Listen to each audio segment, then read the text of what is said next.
નમસ્કાર મિત્રો દેશ અને દુનિયાના સુપરફાસ્ટ સમાચારમાં તમારું સ્વાગત છે। આજે તારીખ 10 નવેમ્બર 2025 વાર છે સોમવાર। અત્યારના સૌથી મોટા સમાચારમાં સૌપ્રથમ વાત કરીશું રાજકોટથી। બેંક એકાઉન્ટમાં 1.71 કરોડ રૂપિયા જમા થવાના બનાવમાં 5 વ્યક્તિઓની ધરપકડ કરવામાં આવી છે। મિત્રો મોટા સમાચાર આવી રહ્યા છે ભાવનગરથી। ઉમરાળામાં વૃદ્ધ દંપતી પર હુમલો કરનાર શખ્સને સજા ફટકારવામાં આવી છે। ઉપરાંત 6,500 રૂપિયાનો દંડ પણ કરવામાં આવ્યો છે। રાજકોટમાં આતંક મચાવનાર પેન્ડા ગેંગના 17 સભ્યો સામે ગુજસી ટોક દાખલ કરવામાં આવ્યું છે અને તેમનું રિકન્સ્ટ્રક્શન પણ કરવામાં આવ્યું હતું। ભાવનગર મહાનગરપાલિકામાં 1.27 લાખ મિલકત ધારકો પાસેથી વેરો વસૂલવા માટે માસ જપ્તીની ઝુંબેશ હાથ ધરવામાં આવી છે। સુરેન્દ્રનગરથી સૌથી મોટા સમાચાર। ધાંગધ્રામાં ટ્રાફિક પોલીસ અને હોમગાર્ડ ગાડી પર ચડાવવાનો પ્રયાસ કરવામાં આવ્યો હતો। સુરેન્દ્રનગરથી મોટા સમાચાર। જિલ્લાના મૂડી એપીએમસીમાં ટેકાના ભાવે મગફળીની ખરીદીનો શુભ પ્રારંભ કરવામાં આવ્યો છે। ભાવનગરથી મોટા સમાચાર સામે આવ્યા છે। આંબલી ગામ નજીક કારમાં સવાર 5 શખ્સે આધેડને છરી બતાવીને લૂંટ ચલાવી હોવાની ઘટના સામે આવી છે। ખેડા અને આણંદના મોટા સમાચાર। નડિયાદથી આણંદની સાંજની એસટી બસ શરૂ નહીં કરાય તો આંદોલન કરવાની ચીમકી ઉચ્ચારવામાં આવી છે। ગઢડાથી મોટા સમાચાર। માર્કેટિંગ યાર્ડમાં ટેકાના ભાવે મગફળી ખરીદીનો પ્રારંભ કરવામાં આવ્યો છે। નડિયાદથી મોટા સમાચાર। નડિયાદમાં સરકારી જગ્યાઓ પર ગેરકાયદેસર દુકાનોનું બાંધકામ તંત્રએ અટકાવ્યું હોવાની વાતો સામે આવી છે। નડિયાદના ભૂમેલમાં તમારો હક નથી કહીને હુમલો કરીને જમીન પચાવી પાડવાની ઘટના સામે આવી છે, જેમાં લેન્ડ ગ્રેબિંગનો ગુનો દાખલ કરવામાં આવ્યો છે। સુરેન્દ્રનગરથી મોટા સમાચાર। સુરેન્દ્રનગરના મુખ્ય એસટી બસ સ્ટેન્ડમાં લાઇટો બંધ જોવા મળી રહી છે। મુસાફરોની સલામતી સામે જોખમ પણ ઊભું થવા પામ્યું છે। ભાવનગરથી મોટા સમાચાર। કામરેજના શખ્સને ચેક રિટર્ન કેસમાં 2 કેસમાં 1 વર્ષની સજા ફટકારવામાં આવી છે અને કાયદેસરની કાર્યવાહી હાથ ધરવામાં આવી છે। સુરેન્દ્રનગરમાં ચોટીલાના મોટી મોલડીમાં ગેરકાયદેસર ખનીજનું ખોદકામ ઝડપાયું છે। 1 કરોડનો મુદ્દામાલ જપ્ત કરવામાં આવ્યો છે। રાજકોટથી મોટા સમાચાર।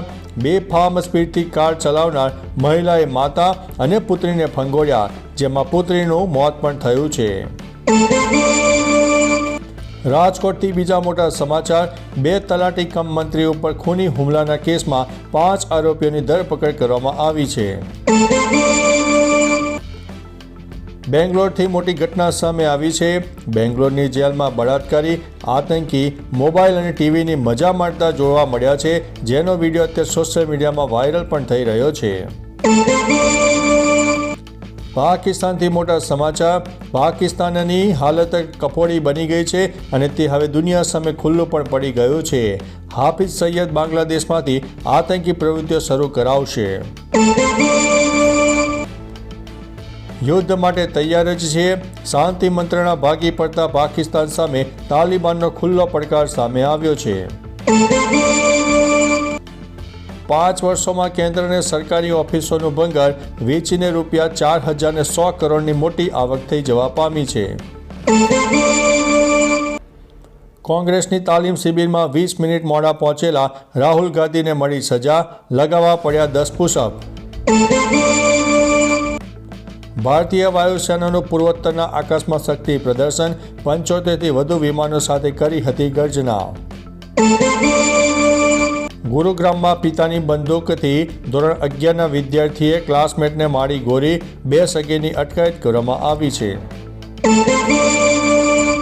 પાકિસ્તાન શાંતિ નથી ઈચ્છતું, ભારત જડબાતોડ જવાબ આપવા માટે રહે તૈયાર। મોહન ભાગવતનું મોટું નિવેદન અત્યારે સામે આવી રહ્યું છે। થાઈલેન્ડમાં બપોરના 2 થી 5 વાગ્યા વચ્ચે દારૂ પીવા ઉપર પ્રતિબંધ ફરવામાં આવ્યો છે। પ્રમુખ ડોનાલ્ડ ટ્રમ્પ ચાલુ કાર્યક્રમમાં ઊંઘતા ઝડપાયા છે અને તેનો વિડીયો અત્યારે સોશિયલ મીડિયામાં વાયરલ પણ થઈ રહ્યો છે. જાપાનમાં ઇવાતે વિસ્તારમાં 6.7ની તીવ્રતાનો શક્તિશાળી ભૂકંપ આવ્યો. સુનામીની ચેતવણી જારી કરવામાં આવી છે. હમાસે ઇઝરાયલનું વધાર્યું છે ટેન્શન. કહી દીધું કે શરણાગતિ અને આત્મસમર્પણ અમારી ડિક્શનરીમાં હવે નથી. જાપાનમાં 6.8ની તીવ્રતાનો મોટો ભૂકંપ આવ્યો. સુનામીનું એલર્ટ. લોકોને દરિયા કિનારેથી દૂર રહેવા માટે સૂચના આપી દેવામાં આવી છે.